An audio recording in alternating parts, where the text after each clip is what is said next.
Hello and welcome to Do Loren Fine Arts with Dana Childs. I am going to go over some basic watercolor supplies with you guys today. And if you have any questions at all, always ask in the comments and I'll get back to you. Also, you can put in requests for certain types of lessons in the comments. Hi, so I am Dana Childs with Do Loren Fine Arts, and I want to just kind of go over some basic bare bones essentials for watercolor. What are your supplies? So this is my supply talk. First and foremost, one of the most important things, and I mean this from the deepest part of my soul, this is a water bucket. This is not a water bucket, nor is this a water bucket. These are what we drink with. So be sure to put them, if you're right-handed, I try to put it over to my left, and then I don't get paint in my drinks. Anyhow, so that's fun. Water buckets. Clean, clear water, dirty water. Dirty water, clean, clear water. I guarantee you, at least once or twice during every painting, you're going to get them mixed up. It happens. It's part of the survival curve and the learning curve. Okay, so first let's talk about colors in the palette, and then I'll show you my palette here. I'm going to give you a bare bones palette to work with for starters, and this is 90% of everything that I've ever painted comes from these 6 colors. You could reduce it down to 3 colors, so you could reduce it down to a red. My red is permanent rose typically, a blue, which I recommend if you're going to do that, ultramarine blue, but you could do some other type of blue, and a yellow. Every single color in the entire world comes from these 3. I'm going to do another YouTube on color mixing and show you how to build tertiary colors out of these. And then I add, get a couple of earth tones in there to have fun. So let me go over the exact list. So first there's permanent rose, which is a more of a cool red rather than alizarin crimson, which is more of a warm red, and it has a lot of yellow in it. Well, not a lot, just a hint of orange. Quinacridone coral, I think, makes a really wonderful pow, because red is so hard to do in watercolor. I really haven't even tried to do pure red for years, but I notice I need either alizarin crimson if I want to do like the red in the field of a United States flag. It pretty much has to be that, or red geraniums, that kind of thing. But other than that, this is what I use for mixing all of my reds with, other than when I need a pure shot of red. And then I'm going to go find that color. And then ultramarine blue and Antwerp blue. I forgot to call Bobby at the airport and let her know I'm filming. We live near a little airport in northern Nevada. So Antwerp blue, and I do love Winsor Newton Finest. It's my all-time favorite brand. But Holbein, Daniel Smith, M. Graham, which are really interesting paints, and I'll tell you a story about that in a minute. And well, I've started to use Core as well. So you'll see these are made by the same company. This is the golden version of watercolor, and it's more potent and more vibrant, and it still stays pretty translucent. So I'm not really familiar with these yet, but I'm learning. But Winsor Newton Finest Antwerp Blue, I want to show you a little something. You think that you could tell what a color is inside by the packaging. Does that look like that color on the outside? Not much. So Antwerp is more of a blue-green, just a slight hint of green, but it is still my go-to blue-green color. New Gamboge. So I do the Daniel Smith New Gamboge because I used to do Winsor Newton Finest, and they have kind of fallen back towards a raw sienna color versus the bright yellow that I want. This is like a cad orange is a good substitute for this. And then I do burnt sienna and raw sienna for my earth tones. when you're mixing, especially if you're mixing acrylics or oil, you want a larger palette, mainly because it helps you cut to the chase a lot faster. But these are chase cutters. They'll help you get to that tertiary or that neutral ground a lot faster than adding red, blue, and yellow, because each of these are actually a combination of red, blue, and yellow. This is heavier on the red and yellow, and this is mostly yellow with a little bit of red and blue added in. You can make these colors on your own, and I'll teach you how on the color mixing, but it's just nice to have a shot of them to help get me there. Now here's another example of packaging. They're both raw sienna, but the color band is different. They're both the exact same color. Okay, some alternatives to color is the quinacridone. Those are nice. I love to get those in my reds, pinks, corals. Especially if I'm doing spring colors or flowers that are in that color family, they're just gorgeous and they glow. Quinacridone, which took me forever to learn how to say, is really, really cool. Prussian blue is a nice alternative for Antwerp if you absolutely have to. I found it's a little bit more graying than Antwerp. So if you want the translucency, I feel like this does better. Okay? And how you read colors. Why is this tube, for instance, going to be exponentially more expensive than a tube of Grumbacher or Academy, which are the student grades? It's because of the light fastness. Okay? And so if you look on the tubes, they're going to tell you series 1, 2, 3, and then in the store, it's going to give you a little band that will tell you what the series stands for. Okay, so this is the professional grade, and yes, it's quite a bit more expensive, but you can start off with Grumbacher and Academy.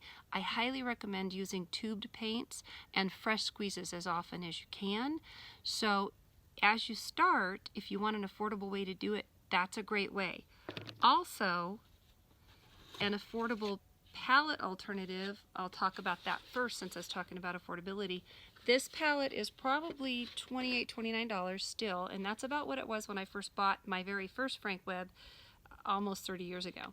And I love them because you can pull from the wells. You pull the paint out onto the thing.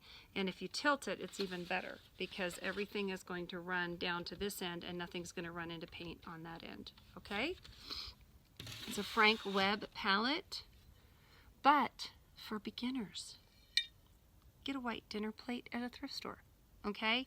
Go, and also if you're going to do, for those of us more experienced and we want to use some iridescent colors that are more opaque, if you can see that gold there, that's a no-no on my palette. Anything with gouache or Chinese white or iridescent sparkly colors doesn't get on my palette. There is one, which is this neon green, but I'm very, very careful with it. It's just at the time I didn't have I'll use little white saucers too on the side, or you can buy those small white dishes and cups at the art stores. Up here, Nevada Fine Arts is the go-to for art supplies, so I highly, highly recommend going there. I know a lot of people purchase things online, but it is nice to go to the store because they have people who are trained and know art equipment. They also have on hand my art supply list at their stores, so that really helps. I'm adding a photograph of my art supply list to this particular YouTube, but I'm also going to make sure that I find a way to put the PDF on YouTube as well, or whatever video platform I'm using to share these little lessons and stuff. Okay, so another essential is a water bottle. And the reason for the Windex water bottles. Oh, I want to tell you too. These are two takeaways from Beverly Fields. But the palette was also one she's worked with for years, and I'm indebted to her forever for introducing me to this specific palette because I don't think I could paint any other way. Windex bottles. So I risked my life to get this. I was driving through Richmond late one night visiting my daughter in Oakland, and I was really low on gas, because anyone who knows Bay Area does not pull over at 10:30 at night in Oakland or Richmond to tank up. So I pulled over and I went in this gas station and, you know, got some gas, went in, grabbed a coffee, and I noticed that they had these. Chevron gas stations, for whatever reason, they tend to be ones that still carry this Windex. The reason this is so key is that when you spritz it, I think if I do it on the back of this paper, you'll see. It'll show here in a minute. I don't know if you can see, but the droplets, if I tilt it, there's large, medium, and small droplets. I think you can see it now. That it's automatically making it a creative look for you and more spontaneous and less stilted. These, however, will do a shot that comes out in a circle and has, sometimes it's flooding in one area, other times it's, you know, it's splattered. So, but it's also typically each droplet is about the same size when it does come out in droplets. So that's not my favorite go-to thing. The brush talk.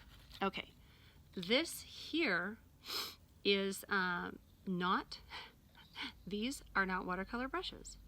They're hog hair. And you can see how firm they are. And they're definitely great for acrylic. They're great for oil. They're great for painting the side of a house. They're horrible for watercolors. We're not using those. However, if you absolutely had to do bare bones, these two are perfect. A 1-inch square, and I've been painting with this for 20 years, and I'll show you. When I put it in the water, look at that point. I don't know if you can see. It can get to a nice, tight point. And that really helps when I want to do a water calligraphy or I want to do a straight line. It's awesome to have. Very rarely do you need to do straight lines, but it's good to know you have a brush that you can form in that manner. And then a number 12 round of any kind, really. Real hair brushes are the best way to go. So if you can afford them, get yourself a set of real hair brushes. So I already have the 1-inch and the number 12. But this one is modeled after a Kolinsky brush. I don't believe it is Kolinsky. I purchased this series of brushes from Eric Weigart. But if you watch this, so see how splayed that tip is right now?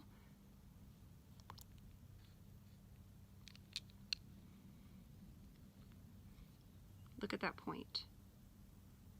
Here, if I put it up against my nose. I did not touch my nose. I did not touch my face with that, trust me. Okay, so you can see the tip against my gray hair.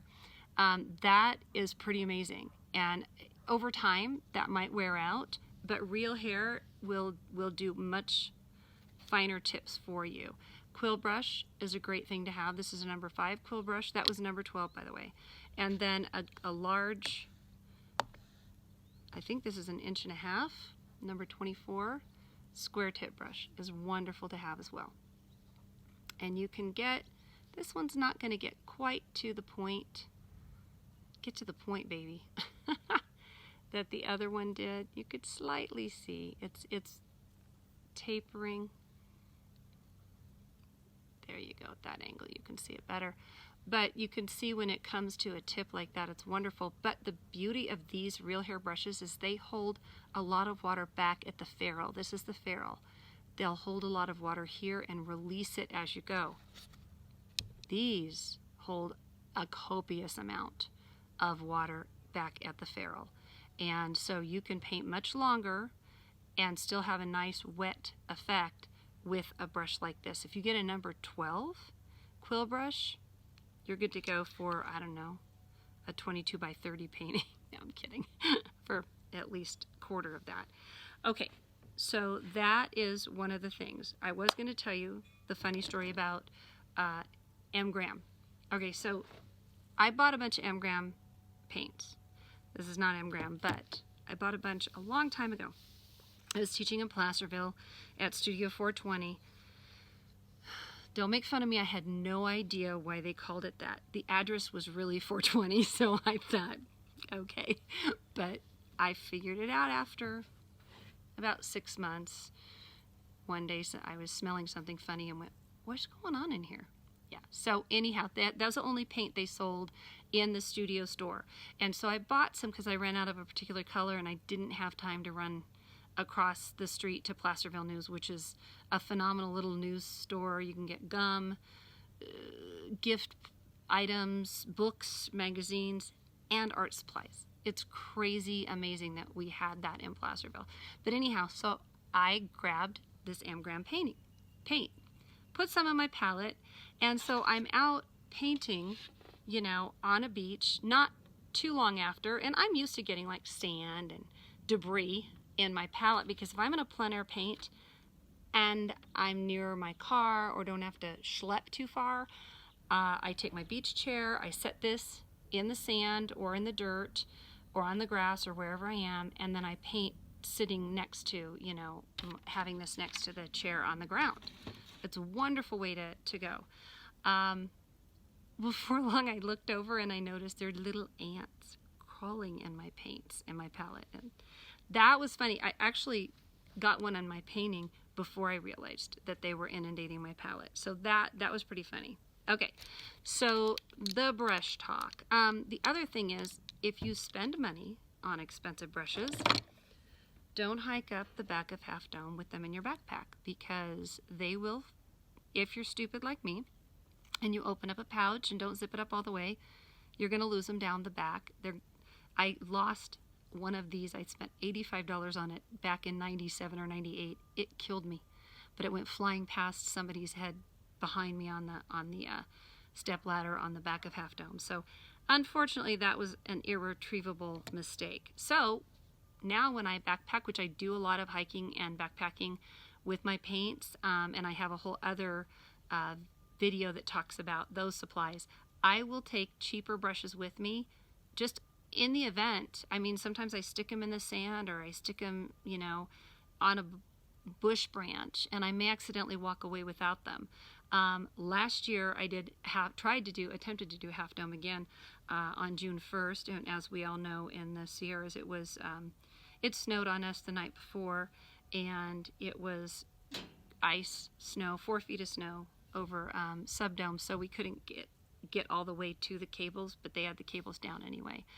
But I made the mistake of thinking I should put my brush set in a food locker at Camp Curry, and we came back and they were no longer there. So I lost $800 worth of brushes, and I don't cry very often, but I did then. That was really, really rough. So, okay, additional supplies, sponges. The larger the sponge you can get, the better. I will tell you that before I got this one, I would stack 2 or 3 of these smaller house sponges on each other, and then I would also keep dry sponges nearby because I'm such a wet painter. But these you can get at the dollar store, for Pete's sakes, in packages of 4. Do not get the kind with soap in them. That's the only thing I would warn you against. I happen to keep a paint rag. It helps reduce my use of paper towels, but also it's great to just lay my brushes on, and you'll see a photograph with this later. So as I rinse my brushes, I'm not going to take the time to always dry them. So I'm going to lay them on this rag, and that helps absorb a little extra water. So when I go back to the brush, if I want to do a little bit more of a damp effect versus a wet into wet effect, I have that option, and it's a lot easier. Always carry some paper towels. Be conservative, but we do need them to help dry the brushes so that we can do certain techniques the way we want them. Other extras that aren't necessary, of course, pencils. These are necessary, usually. So a lot of people, if you're a purist, you're going to outline with a round brush and not use pencils at all. But I still like to have a little bit of definition. So I just do outlines. That's it. I don't do anything else. I've taken to the mechanical pencil a little bit more than this one because no matter how many pencil sharpeners I buy and throw in my art bag, or now it's an art suitcase stroller with little wheelies, I end up losing the sharpeners. I don't know why, but I do. So the mechanical ones are just nice for that. These, having a masking fluid is great. You can get these with the tips. I know Nevada Fine Arts has these. And then they have these really fine line tips to them. But they'll have empty containers so that you can fill it, because you can take this top off and you can fill this with whatever masking fluid you like. I happen to like the Grumbacher masking fluid. I don't like the bright colors because it throws my eyes off when I'm painting, and it may skew my color scheme a little bit if I'm not focusing purely on my specific color scheme. Having scissors is fine if you want to cut your paper, or cut anything else while you're working, but I prefer the fold and tear method, so I have deckled edges. If you want to float a watercolor on a backing, a mat board or something, having deckled edges all the way around is amazing. And I don't do that very often, but I did recently, and it was a big hit at the gallery I took it to, so I was surprised and happily surprised. Okay, so Arch's 140-pound cold press. I'll try to get that up there so you can see it a little better. I generally buy the large sheets, and I buy them in bulk of 10 to 20 to 50 pieces, and then I tear it down. So the large sheets are a 22 by 30 in size. And I'll give you a hint, if framing is an issue, and the expense of getting a mat specifically cut for those dimensions, don't do quarter sheets. Measure it and get yourself 10 by 13, 16 by 20. Make sure that you're cutting those pieces of initial paper slightly larger so that it can set underneath the mat, and keeping in mind that you're just doing like a 1/4 inch frame on the outer edge as you paint. I still paint right off the edge of the paper, but and I love this, don't you love it? People who don't videotape very often, and I am not. I actually found out from DNA I'm part Italian, but I don't think that's it. Anyhow, but if you have the opportunity to paint off your paper, that's the best way to do it, because it's going to inhibit you if you don't. And I'm not a paper taper, I'm a clipper. So, and you'll see in the pictures that these I think are essential too. I use a board, which I've taken a photo of as well, and on the edge of the board I'll put a clip like that, and I can run it up and down just to hold the edge of the paper in a little better if the clip is off to the edge. So not all my pieces fit the board exactly, and very few of us would. So this is a great way to do it without having to tape the paper down. Okay, and while you're painting, of course, sometimes we like to drink, like I talked about earlier. So for those who like to use salt effect, this would be your salt of choice, probably, because you already have it in the cabinet. I'm just saying. But I like kosher salt too. Rock salt's interesting. It doesn't absorb as well as these, but the whole point of using salt in watercolor is scientifically what's happening is each grain of salt absorbs its weight in paint. And so once it gets saturated, then it stops absorbing. So for my techniques class, you'll see when to apply it and how to apply it most effectively. And I'll go over those details again. But margarita salt is really nice because, let's see if I can show you here. The size of the chunks, you see it in the shade? I don't know. The size of the chunks are large, medium, small. And again, we're working with design here. They're random shapes, random sizes, all of that bespeaks nature. There are fractals in nature, and I believe the fractal theory on Pollock's work, that he was literally doing mathematical paintings. His paintings can be studied as under fractals. But again, the math science of fractals is a little like statistics. You can sort of morph it the way that you want, from what I understand. But yes, in nature there are fractals. There are tree branches that, you know, have a mathematical pattern to how they're splaying out. But nature looks random. And sometimes when you're painting nature, you can look at it and say, see, now I'm getting into design, but in my design classes I'll talk more about this. You can look at it and say, that tree is perfect. My husband, we call him the tree Nazi at Christmas. This is a Christmas tree, you know, and of course I get the Dr. Seuss trees. I should share that with this lesson because I got an amazing Dr. Seuss tree a couple years ago.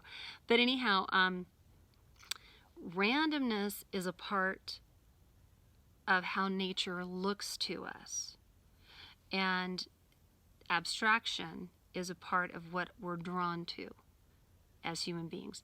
And so when you look at things like your salt or your spritz bottle, those decisions, as silly as it seems, can be huge because it will continue to add to the randomness that you're trying to create. You're essentially trying to create something that looks spontaneous, natural, and flows and is organic. It's an extension of you. And you don't, if you've gone to the work to really make it look freeform and abstract and unique and something that you have created, and then you put something industrialized like this that has specific patterns, it moves you away from that goal that you had to be spontaneous, look spontaneous, feel spontaneous. And that's a lot of what humans are drawn to, is that natural human element.